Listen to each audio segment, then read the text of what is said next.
Yo, what's good everyone? Welcome back to another video. Today I'm going to be breaking down how I went from living at home. This is all in less than a year, by the way. So you guys have seen the journey, how I went from living at home in the UK after dropping out of university all the way to living my dream life in Thailand and Philippines. Okay, so just the beginning, you know, we're just getting started, but a lot can change in 1 year if you just put your head down and work. And I'll pretty much just break down the whole process on how exactly I made this jump. So if you guys are new to the channel or you don't know, my name is Matt, and this time last year I was sitting at home, didn't have any money, no skill set. My past businesses have just completely flopped, and while I was working on those past businesses, I was in uni. However, I didn't want to continue it, so I decided to pull the plug after the first year, and then I was pretty much had to move back home with parents.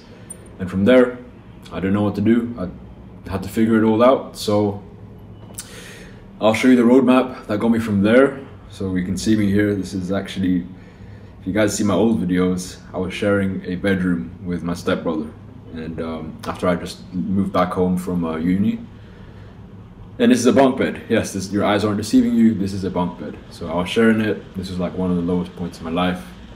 And then fast forward 5 months later, around March earlier this year, I made the jump to Thailand, moved in a sick villa with two other friends, and yeah, just took that risk, moved abroad. And this is Philippines. This is the condo that I'm staying in. This is the view. So when I'm here right now in Philippines, so if ever you're in Philippines, just let me know.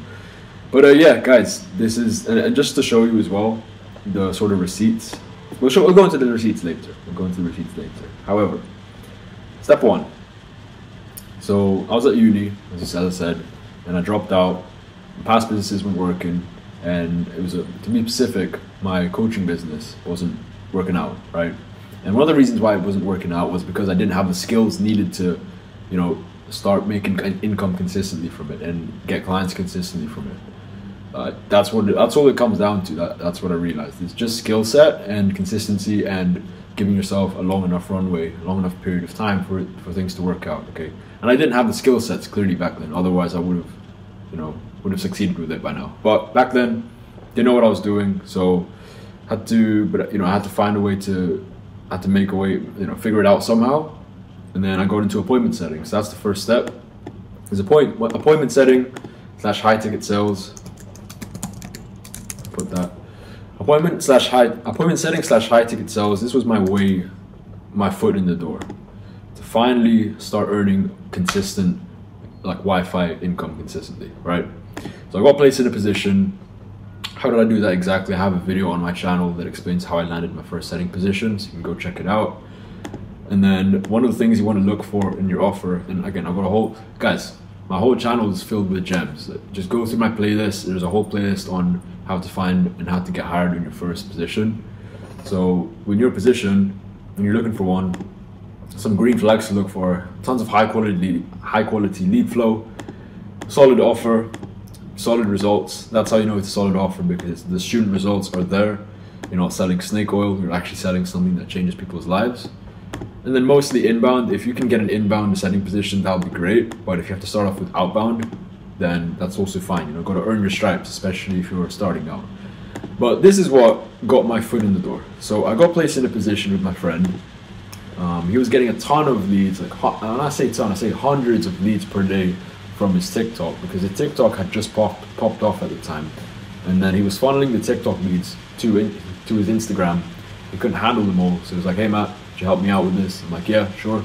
And then that's how I got started with purely appointment setting. So I dropped the coaching business, I put that to the side, I just focused on one skill set and just run up a bag with it. So with appointment setting, if you're new still, you don't know what it entails, how it works, 3 to 15% is what you get for commission for every closed deal. That's the traditional structure. There are different structures out there, like pay per booked appointment and whatnot, but this is what the traditional looks like. It's 3 to 15% per closed deal, and then we got some bonuses as well, which is nice.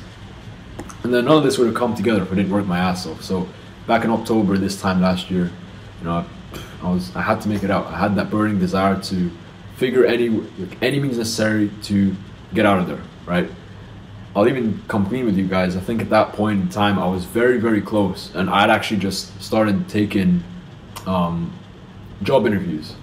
That's how bad it got. Like I got so close to giving up on this that I was just gonna, just get a job for now, part-time job, and I started sending my applications, and I had an interview or two, right? But there's that little voice inside of me that told me, like, you just have to stick to it. You've gotten this far.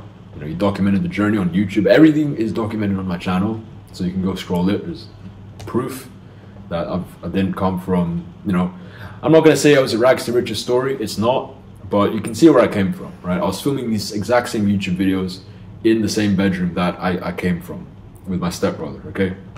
So I worked my ass off.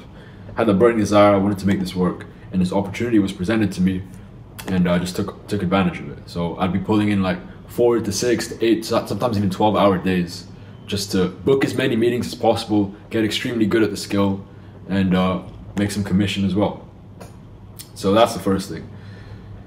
Learn the skill, whether that's appointment setting, whether that's high ticket sales, whether that's copywriting, whether that's, just pick one skill before you go and consider starting your own business. Because unless you're built for it, you probably don't have all the skills needed to run a full business. And then therefore you'll be sitting there wondering why you're not bringing in any cash. Like, cash flow is the most important thing here, especially if you were in my position. Second thing is reinvesting / finances. So before I moved out to Thailand, people ask me all the time, like, how much did you... Oh yeah, and before we get into that, the receipts. So this is what's possible with high ticket sales and appointment setting. With high ticket sales, it's potentially more. If you're really good at what you do, if you're really good at closing, this will be like peanuts to you. So just like week in, week out, just commission, and yeah, book 16 calls today. Like, I've documented all this stuff, guys. And if you're wondering where these screenshots are from, where everything that I've learned is from, all this, my whole story, etc., I've compiled it into an e-guide called The Art of Appointment Setting, which has been out for a couple months now. But if you guys don't know this, I'll put my heart and soul into this. So if you want to check it out, if you want to go cop it, it's only the price of brunch. It's in the description. Go check it out, and it has all the teaching, everything that I learned, head to toe, from with an appointment setting, in sales, in landing a position, all that good stuff. Okay, and mindset. So here's some of the receipts. We got 1K on the way.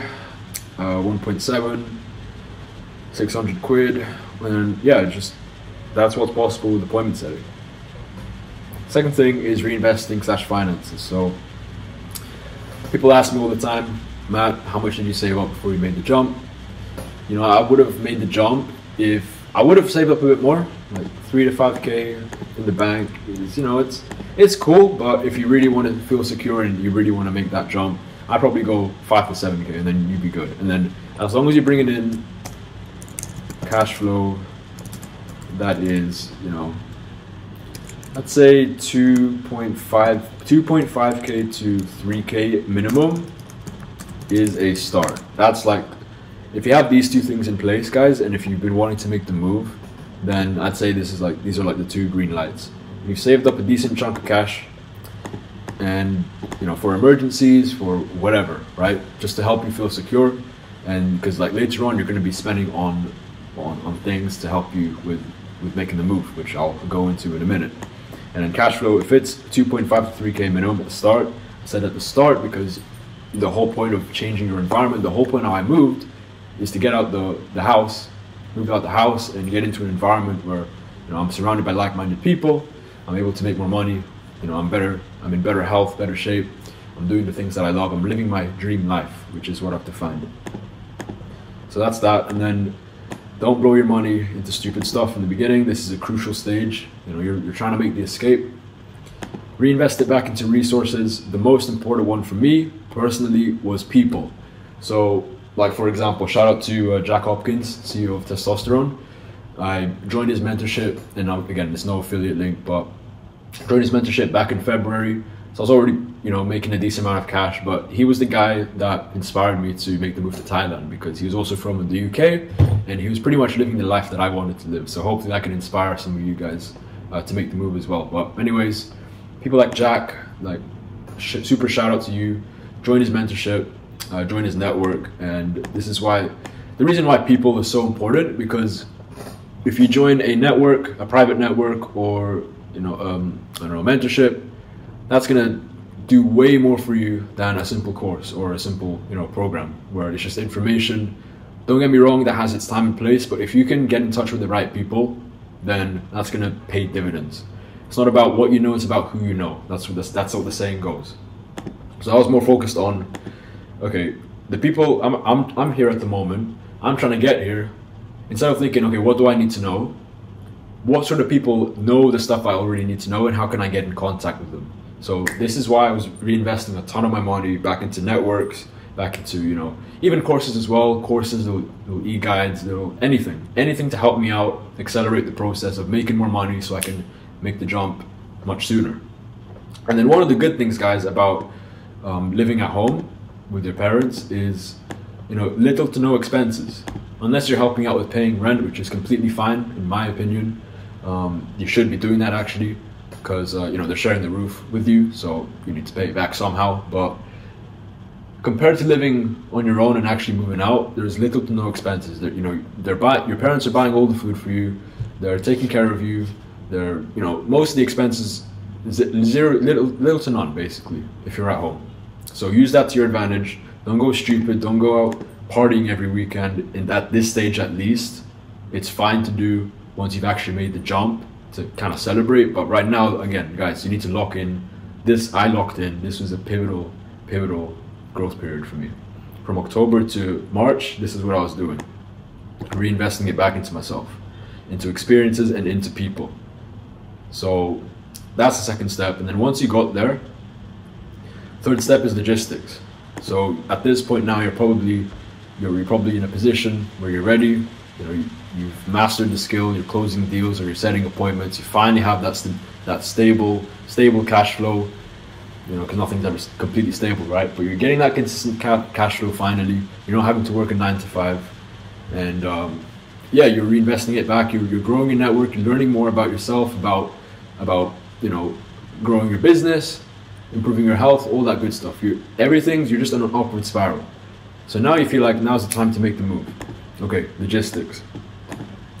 First, you got to define what your dream life. So I had to define what my dream life actually meant, because when I speak to people and they ask me about this, how did you make the move to Thailand? How did you decide? I always tell them, Thailand's not for everyone. You don't have, just because I went to Thailand doesn't mean you have to go to Thailand. Just because Jack went to Thailand doesn't mean you have to go to Thailand.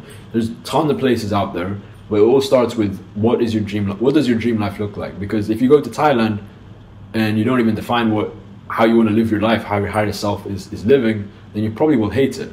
So you got to just sit down and define, okay, what's actually the ideal self? What's my ideal self? How are they living day to day? What's their day in their life? What sort of activities are they doing? What is their health like? What kind of people are they surrounded with? Really just define that to a T, and then that's going to make the whole process a lot easier, because now the next step is location. So there's a couple places out there, like Latin America, like Southeast Asia. I pick Southeast Asia just because I'm Southeast Asian myself. I'm Filipino, and you ask okay, my parents asked me, okay, why did you go to Thailand? Why don't you just go to the Philippines? I'll break that down in a minute. But it was because I defined what my dream life what it would actually look like to a T. It was crystal clear. So now with location, you got a bunch of different choices. You can go Europe, Latin America, Southeast Asia, Middle East, Dubai, right? The reason why, Thailand and Latin America, all those two places are being pushed so much, especially on Twitter, is because if you're starting out from if you're between that 0 to 10K a month mark, then it doesn't make sense you don't have enough yet to live comfortably in places like Dubai or Italy or the US. You're not in that position yet. So why not just go to a place, and this was one of the core beliefs I had, was why don't you go to a place where cost of living is cheaper, but the quality of life is higher. Let me repeat that again. Cost of living is cheaper, but quality of life is higher. This was the trade-off I made. It's a no-brainer, because back at home, quality of life was here, but cost of living was here, right? But when I moved to Thailand, when I moved to Philippines here in the motherland, cost of living was lower. Cost of living was lower, but higher quality life. why wouldn't you take the deal? It's an irresistible offer. Why wouldn't you do that, especially in the beginning stages when you don't have enough to live comfortably in the more, affluent places like Monaco or whatever you choose, right? So this could be the training grounds for you. Just don't get distracted, don't get lost in the sauce. So location, right? So I was asking different questions in my head. What kind of life do I want to live?